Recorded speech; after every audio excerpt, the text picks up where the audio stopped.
बिस्मिल्लाहिर्रहमानिर्रहीम अस्सलामुअलैकुम। Top solutions पर स्कॉलरशिप्स की एक और बेहतरीन वीडियो के साथ आप सबको खुशामदीद कहते हैं। वीडियो शुरू करने से पहले आपसे मुल्तमस हैं कि अगर आप इस चैनल पर नए हैं तो इसे सब्सक्राइब ज़रूर कर लीजिएगा, और अगर आपको किसी भी किस्म की रहनुमाई चाहिए हो तो आप दिए हुए हमारे व्हाट्सएप नंबर पर हमसे रब्ता कर सकते हैं। Most welcome. इसके साथ साथ अगर आपको हमारी क्वालिटी या प्रोफेशनल सर्विसेज चाहिए हैं आपके डॉक्यूमेंट्स की तैयारी के लिए या आपके एप्लीकेशन के प्रोसेस को मुकम्मल तौर पर प्रोफेशनली हैंडल करने के लिए, तो भी आप हमसे रब्ता कर सकते हैं। साथ ही साथ हमारे व्हाट्सएप चैनल का जो लिंक है वो इस चैनल की डिस्क्रिप्शन में भी मौजूद है, जो आपको नज़र आ रहा होगा। मज़ीद बरा ये आपको वीडियो की डिस्क्रिप्शन में भी मिल जाएगा, आप इसे भी लाजमी ज्वाइन कर लीजिएगा। इसके साथ साथ हमारी एक गुजारिश है अपने कुछ दोस्तों से जो कि हमें मैसेज करके वही चीज़ें बार बार पूछते हैं जो हमने पहले ही वीडियो में डिस्कस की होती हैं, जैसा कि एज लिमिट क्या है एट्सेट्रा। तो आप लोगों से मुल्तमस हैं कि एक दफ़ा आप वीडियो को मुकम्मल देख लिया करें, और उसके बाद अगर आपका कोई कन्फ्यूजन बाकी रहे तो फिर खुशामदीद, मोस्ट वेलकम। तो फुल स्कॉलरशिप ऑफ होनान यूनिवर्सिटी, आज ये हमारा मौजू होने वाला है। होनान यूनिवर्सिटी चाइना की एक बड़ी मशहूर व मारूफ यूनिवर्सिटी है। यहाँ पर बिलखुसूस बीएस और एमफिल के लिए जो है वो फुल स्कॉलरशिप्स के नाम से स्कॉलरशिप्स का ऐलान किया जाता है, और ये एनुअल बेसिस पर स्कॉलरशिप्स आते हैं। तो हमारी आज की जो जो वीडियो है ये बिलखुसूस बीएस और एमफिल के तलबा के लिए होने वाली है, क्योंकि यहाँ पर पीएचडी कवर नहीं की गई इन स्कॉलरशिप्स की मद में। तो लिहाजा आप लोग जो है वो तैयारी पकड़ लीजिए। आप लोगों को यहाँ क्यों अप्लाई करना चाहिए, क्यों हम इस स्कॉलरशिप को आपके लिए रिकमेंड कर रहे हैं, उसकी कुछ वजूहात हैं जो हम आगे आपके साथ वन बाय वन डिस्कस करने वाले हैं। तो सबसे पहले हम ये देखते हैं कि ये जो स्कॉलरशिप है इसके नीचे हमें क्या क्या मिलने वाला है, क्या क्या जो है वो इसके अंदर सहूलियत हमें फ़राहम की जाएंगी। तो सबसे पहले आपसे बिल्कुल किसी किस्म की रजिस्ट्रेशन फ़ी नहीं ली जाएगी। यहाँ पर एप्लीकेशन फ़ी बिल्कुल आपसे जो है वो चार्ज नहीं की जाती, तो ये इसका बहुत बड़ा फ़ायदा है। उसके बाद यहाँ पर आपको मेडिकल इंश्योरेंस बिल्कुल फ्री फराहम की जाएगी। ट्यूशन फ़ीस ज़ीरो है, यानी आप वहाँ पर जितनी भी पढ़ाई करेंगे वो पढ़ाई बिल्कुल फ्री ऑफ कॉस्ट करेंगे, आपसे एक रुपया नहीं लिया जाएगा। फिर यहाँ पर आपको रहायश की जो सहूलत है वो भी फ्री मिलेगी, ठीक है। आपको बिल्कुल जो है वो रिहाइश के मामले में फ़िक्रमंद होने की ज़रूरत नहीं है। जो इनकी यूनिवर्सिटी है वहाँ पर जो रिहाइश के लिए फ़ैसिलिटीज़ हैं वहाँ पर ही आपको भी अकोमोडेशन दे दी जाएगी, ठीक है। फिर उसके बाद जी मंथली अलाउंस आपको हर महीने जो है वो पैसे दिए जाएंगे, ताकि आप वहाँ पर एक पुरसुकून ज़िंदगी अपनी गुजार सकें, और वो बैंक कार्ड के थ्रू स्टूडेंट्स को ट्रांसफ़र कर दिए जाएंगे। जो बैचलर के स्टूडेंट्स हैं उनके लिए 1000 जो चाइनीज़ युआन हैं वो पर मंथ उनको दिए जाएंगे, और ये 4 साल तक उनको ये मिलते रहेंगे जी, ठीक है। और जो मास्टर करने के लिए स्टूडेंट वहाँ जाएंगे उनको 1200 जो युआन हैं पर मंथ वो दिए जाएंगे, और यहाँ पर 2.5 साल की जो है ना वो मुद्दत है, मियाद है मास्टर डिग्री की। तो ये चीज़ें आपने जहन में रख लेनी है। तो अगर हम ओवरऑल देखें specially from the perspective of bachelor students, तो it's a very very good scholarship, ठीक है। आपको पैसे भी मिल रहे हैं, उसके बाद चाइना की एक अच्छी यूनिवर्सिटी में तालीम का मौका भी मिल रहा है और सहूलियात भी मिल रही हैं। तो लिहाजा आपको यहाँ पर लाजमी अप्लाई करना चाहिए है। ये बेहतर है कि आप पाकिस्तान में जो है यहाँ पर हमारी किसी सब स्टैंडर्ड यूनिवर्सिटी के अंदर जो है वो धक्के खाएं। उसके बाद जी यहाँ पर जो बैचलर्स के लिए मेजर्स ऑफ़र हो रहे हैं ना, और ये इस स्कॉलरशिप का एक स्ट्राइकिंग फ़ीचर है, क्योंकि हम आपको बताते चलें कि अक्सर चाइना में, कोरिया में जो स्कॉलरशिप आते हैं ना बैचलर्स के लिए, और इवन जापान में भी, उनके अंदर जो पढ़ाई करवाई जाती है वो उनकी अपनी मुकामी ज़ुबान में करवाई जाती है। जैसा कि चाइना में चाइनीज़ में करवाएंगे, ठीक है, जापान में जापानीज़ में, कोरिया में कोरियन में। लेकिन चाइना में कुछ यूनिवर्सिटीज़ ऐसी हैं जो कि बैचलर लेवल पे भी इंग्लिश प्रोग्राम पढ़ाती हैं, इंग्लिश के अंदर मतलब जो है वो पढ़ाई करवाती हैं। तो उनमें से ये एक हुनान यूनिवर्सिटी है। तो लिहाजा आप यहाँ पर इंग्लिश स्टार्ट प्रोग्राम्स के लिए भी अप्लाई कर सकते हैं, और वहाँ पर जो मेजर्स ऑफ़र हो रहे हैं, यानी अगर आपका फ़ील्ड इनमें से कोई है तो फिर आपके लिए ये गोल्डन अपॉर्चुनिटी है। वो बिज़नेस एडमिनिस्ट्रेशन है जी, इलेक्ट्रिकल इंजीनियरिंग है, और उसकी जो ऑटोमेशन है वो उसमें आ जाती है, मैकेनिकल डिज़ाइन है, मैन्युफैक्चर एंड ऑटोमेशन है, और उसके साथ साथ है जी आपके पास कंप्यूटर साइंस एंड टेक्नोलॉजी। तो ये फील्ड्स जो हैं जी, ये मेजर्स जो हैं, यहाँ पर इंग्लिश में भी प्रोग्राम आपको पढ़ाए जाएंगे। इसके साथ साथ जो मास्टर के लिए मेजर्स जो हैं, जहाँ पर इंग्लिश में जो है वो आपको पढ़ाई करवाई जाएगी, वो है business administration, electrical engineering, mechanical engineering, computer science and technology, ठीक है। तो ये बात आपने जहन नशीन कर लेनी है। और यहाँ पर लिखा हुआ है कि जो चाइनीज़ लैंग्वेज में जो प्रोग्राम पढ़ाए जाएंगे, और वो चाहे बैचलर के लिए हो चाहे वो मास्टर के लिए हो, ठीक है, तो उनमें जो है वो सारे मेजर्स कवर्ड हैं, ठीक है। जितने भी कॉलेजेस हैं ना, हुनान यूनिवर्सिटी के 24 कॉलेजेस हैं, कॉलेज का मतलब है डिपार्टमेंट यहाँ पर, तो उनमें तो सारे ही कवर्ड हैं। लेकिन ज़ाहिर सी बात है, इंग्लिश में ये पढ़ाई करवा रहे हैं, तो इसलिए इनको जो है वो यहाँ पर स्पेशल फैसिलिटी चाहिए, स्पेशल फैसिलिटीज़ चाहिए, तो उसके लिए जो उन्होंने प्रोग्राम रखे हैं वो महदूद हैं। उसके बाद आ गया जी अहलियत का म्यार क्या है। तो सबसे पहले जो एप्लीकेंट्स हैं वो नॉन चाइनीज़ सिटीजन्स होने चाहिए, ठीक है। तो पाकिस्तानी सारे क्वालिफाई कर जाएंगे, और उनको गुड हेल्थ में होना चाहिए, वो मेडिकल सर्टिफिकेट साथ आपको लगाना पड़ेगा, वो आप लोग जानते ही हैं, ठीक है। उसके बाद जी जो एप्लीकेंट्स की उम्र है, ठीक है, वो बैचलर के लिए 18 से 30 साल के दरमियान होनी चाहिए है, और मास्टर के डिग्री के लिए जो है ना वो 18 से 35 साल के दरमियान होनी चाहिए, ठीक है। तो इस जो मयार है इस पे भी तकरीबन मोस्टली लोग पूरा उतर ही आते हैं, ठीक है। उसके बाद लैंग्वेज रिक्वायरमेंट की जहाँ तक बात है, तो हम आपको बताते चलें कि अगर तो आपने कोई ऐसा प्रोग्राम चूज़ करना है जहाँ पर आपने पढ़ाई चाइनीज़ ज़ुबान में करनी है, तो फिर आपके लिए ज़रूरी है कि आप चाइनीज़ लैंग्वेज में प्रोफिशेंसी शो करें। उसके लिए जो है ना वो आपको HSK का स्कोर जो है ना वो दिखाना पड़ेगा। लेकिन ये आप यहाँ से पढ़ सकते हैं कि कहाँ HSK 4 और कहाँ HSK 5 ज़रूरी है। लेकिन हमारा चूँकि मकसद चाइनीज़ है नहीं, इंग्लिश है, तो इंग्लिश के लिए हम आपको ना इस चीज़ का खुलासा करके बताते हैं कि अगर तो आपके पास आइट्स है, टोएफल वगैरह है, तो बहुत बेहतर है, ठीक है। या फिर दूसरी कंडीशन ये है कि अंग्रेज़ी आपकी मादरी ज़ुबान हो, ठीक है। चूँकि हमारे मोस्टली लोग जो हैं वो टोएफल और आइट्स वगैरह उनके पास नहीं होता, और ना ही अंग्रेज़ी हमारी मादरी ज़ुबान है, तो हमें मसला आता है। लेकिन हम आपको बताते चलें कि यहाँ पर मीडियम ऑफ इंस्ट्रक्शन सर्टिफिकेट से काम हो जाता है। चाइना में जो 95% प्लस यूनिवर्सिटीज़ हैं, वहाँ पर जो है वो आप मीडियम ऑफ इंस्ट्रक्शन सर्टिफिकेट के ज़रिए से अपना काम चला सकते हैं। तो इसलिए आपको यहाँ इतना फ़िक्रमंद होने की ज़रूरत नहीं है। जो डॉक्यूमेंट्स आपको आपने जो अटैच करने हैं साथ साथ, वो कौन से हैं एप्लीकेशन के, सबसे पहले तो इस लिंक पे आप जाएंगे और यहाँ पर आप अपना अकाउंट बनाएंगे।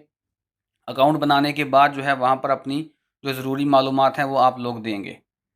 लेकिन ज़ाहिर बात है, यहाँ पर सारा काम करने का फ़ायदा तब है जब एप्लीकेशंस की विंडो ओपन हो जाएगी। उसके बाद आपने जो 7 डॉक्यूमेंट जो है वो अपलोड करने हैं, उनमें आपके पास आपका हाईएस्ट डिप्लोमा होना चाहिए, मतलब हाईएस्ट डिग्री जो आपने की है। ज़ाहिर बात है, बीएस के लिए अप्लाई करेंगे तो एफएससी की डिग्री, एमफिल के लिए तो बीएस की डिग्री। लेकिन ये नोटराइज होनी चाहिए, या चाइनीज़ लैंग्वेज में हो या इंग्लिश में, लेकिन नोटराइज, ठीक है। तो जहाँ पर उन्होंने लिख दिया है नोटराइज, तो हमें वो करवानी पड़ेगी, नोटराइजेशन कचहरी से हो जाती है, ठीक है।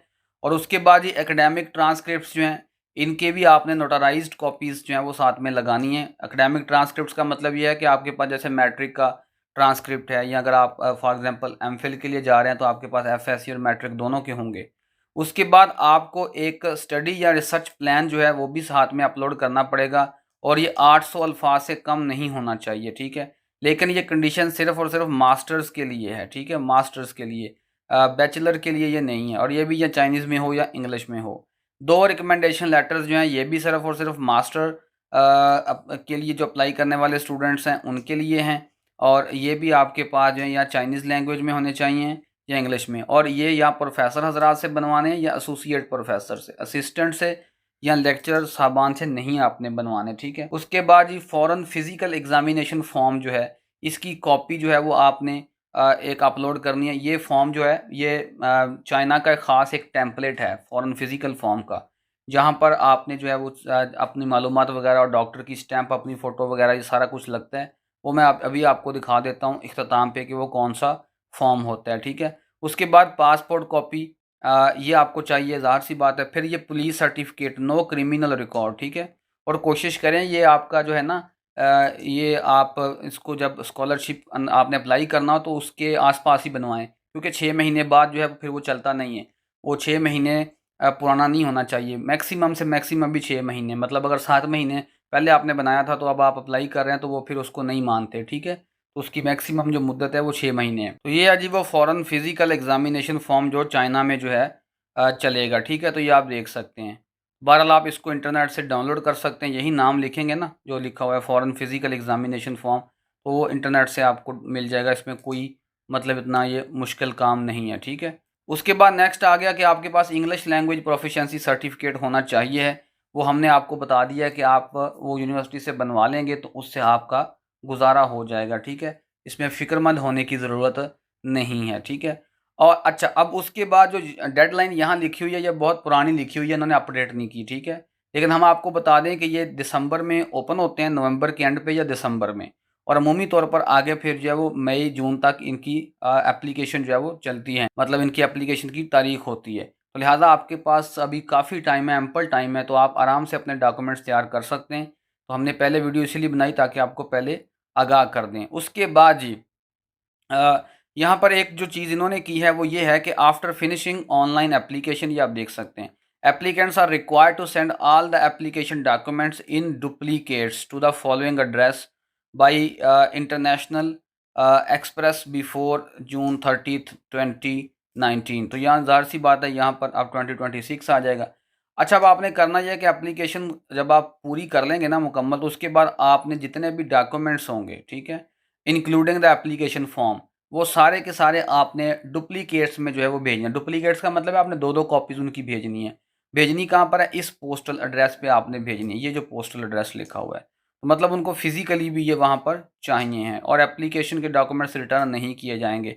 यानी कि जब आप लॉग इन करने के बाद अपनी एप्लीकेशन रजिस्टर कर लेंगे ना, तो जितनी भी इंफॉर्मेशन आप फिल करेंगे ना, एट द एंड वो डाउनलोड हो जाएगी आपके पास फॉर्म की शक्ल में। तो वो फॉर्म और साथ में जितने डॉक्यूमेंट आपने अपलोड किए होंगे, उनकी दो दो कॉपीज़ आपने वो भेज देनी है, ठीक है। तो ये आपने चीज़ें याद रखनी है। ये दोबारा नीचे उन्होंने प्रोग्राम लिखे हुए हैं, बहरहाल आपने जहन में रखना है कि जो इंग्लिश लैंग्वेज के प्रोग्राम्स हैं उनको ऊपर हम डिस्कस कर चुके हैं, उनके मेजर्स को। तो आपने वो मेजर देखते जाना, जैसा कि बिजनेस एडमिनिस्ट्रेशन को हमने डिस्कस किया है ना, मेजर है, तो उसमें यही प्रोग्राम्स हैं, ये आपने याद रखना है, ठीक हो गया। ये जो पहले 7 हैं, तो मकसद कि यहाँ सारे आपके लिए नहीं है, क्योंकि ये मोस्टली यहाँ पर अक्सरियत जो है प्रोग्राम्स की वो चाइनीज़ लैंग्वेज में है। उसके बाद जी जब आपने भेजनी है एप्लीकेशन जो है उसकी कॉपी, और साथ में जो आपने डॉक्यूमेंट्स भेजने हैं वो कौन-कौन से भेजने हैं, जिनकी दो दो कॉपीज़ आपने भेजनी है, वो आपके पास उन्होंने लिखा हुआ है कि सबसे पहले तो एप्लीकेशन फॉर्म खुद साथ जाएगा। उसके बाद कौन सी चीज़ें हैं, पासपोर्ट की आपके पास कॉपीज़ जाएँगी, फिज़िकल एग्ज़ामिनेशन फॉर्म की कॉपीज़ जाएँगी, और उसके बाद जी आपके पास आपकी मेडिकल जो रिपोर्ट होगी वो जाएगी ना साथ में, फिज़िकल एग्ज़ामिनेशन फॉर्म। उस पे तमाम खाली जगह को कहता है फ़िल होना चाहिए, कोई जगह खाली ना हो। फ़ोटो साथ में होनी चाहिए आपकी, और उसके बाद फ़ोटो पे भी स्टैम्प हो हॉस्पिटल की तरफ से। डॉक्टर को एंड पे जो है वो साइन करना चाहिए आपकी रिपोर्ट को, हॉस्पिटल की स्टैम्प भी हो एंड पे, और उसके बाद हेल्थ रिपोर्ट कौन सी डेट को जारी की गई थी वो भी लिखी हुई हो। बहरहाल ये आप बाकी सारी चीज़ें जो है वो पढ़ सकते हैं। उसके बाद जी डिग्री सर्टिफ़िकेट्स, आपके ग्रेजुएशन सर्टिफ़िकेट्स, ये सारे होने चाहिए, और उसके बाद आपके जो ट्रांसक्रिप्ट्स हैं वो भी होने चाहिए साथ में, ठीक है। यानी आप कह लें हाईएस्ट डिग्री आपकी, और जो बाकी आपकी डिग्रीज़ हैं वो सारी साथ में आपने अटैच कर देनी है। उसके बाद पुलिस सर्टिफ़िकेट होना चाहिए, और ये देखें वो 6 महीने वाली बात भी उन्होंने लिखी हुई है, ठीक है, 6 महीने से पुराना ना हो। उसके बाद आपकी पर्सनल स्टेटमेंट होनी चाहिए इंग्लिश में या चाइनीज़ में। उसके बाद आपकी पर्सनल स्टेटमेंट होनी चाहिए इंग्लिश में या चाइनीज़ में लिखी हुई हो आपने, ठीक है। और उसके बाद आपके पास जो है अगर आप किसी यूनिवर्सिटी में अभी पढ़ रहे हैं तो फिर भी आप अप्लाई कर सकते हैं, अगर आपकी जो डिग्रीज़ हैं, या आपका जो रिज़ल्ट है, ट्रांसक्रिप्ट है, या आपका सेमेस्टर की कंप्लीशन है, वो तब तक हो जाएगी जब तक कि यहाँ एनरोलमेंट की डेट आती है, तो आप कर सकते हैं अप्लाई। लेकिन फिर आपको अपनी यूनिवर्सिटी से जो है वो प्रूफ ऑफ स्टडी लाना पड़ेगा, ठीक है। अब वो कहता है या तो ये आपके पास जितने डॉक्यूमेंट्स आपने देने हैं ना, या तो सारे ये ओरिजिनल हों, इंग्लिश में या चाइनीज़ में, ठीक है। अगर ऐसा नहीं है तो कोई मसला नहीं, आप नोटराइज्ड ट्रांसलेशंस जो हैं इंग्लिश में या चाइनीज़ में वो भी भेज सकते हैं। यानी कि अब ज़ाहिर सी बात है, आपको भी पता है कि डॉक्यूमेंट्स आपको वापस मिलेंगी भी नहीं, और इतनी दूर आप अपने ओरिजिनल डॉक्यूमेंट्स तो नहीं भेज सकते, वो ख़तरनाक काम है। तो वो कह रहा है कि नोटराइज्ड कॉपीज़ आप भेज देंगे तो आपका काम जो है वो चल जाएगा, ठीक है। उसके बाद आप एट द एंड जो है वो एक का कागज़ पे ये तहरीर लिख के नीचे अपने साइन भी कर देंगे कि मैंने जो कुछ डॉक्यूमेंट वगैरह यहाँ जमा करवाए हैं वो सारे ठीक हैं। वो कहता है एप्लीकेंट के जो है ना वो साइन नहीं होंगे तो हम एप्लीकेशन को नहीं मानेंगे। तो मतलब कि एप्लीकेंट के जो साइन हैं वो लाजमी होने चाहिए, उसके बगैर एप्लीकेशन जो है वो तस्लीम जो है वो नहीं की जाएगी, ठीक है। ये सेम तरीका कार जो ये यही मास्टर्स के लिए, ऐसे ही आपने फ़ोटो कापीज़ दो दो सबकी साथ लगानी है, एप्लीकेशन फॉर्म लगाना है, बाकी सारा काम बिल्कुल आपने ऐसे ही करना है। तो उम्मीद करते हैं आपको आज की जो वीडियो है वो पसंद आई होगी।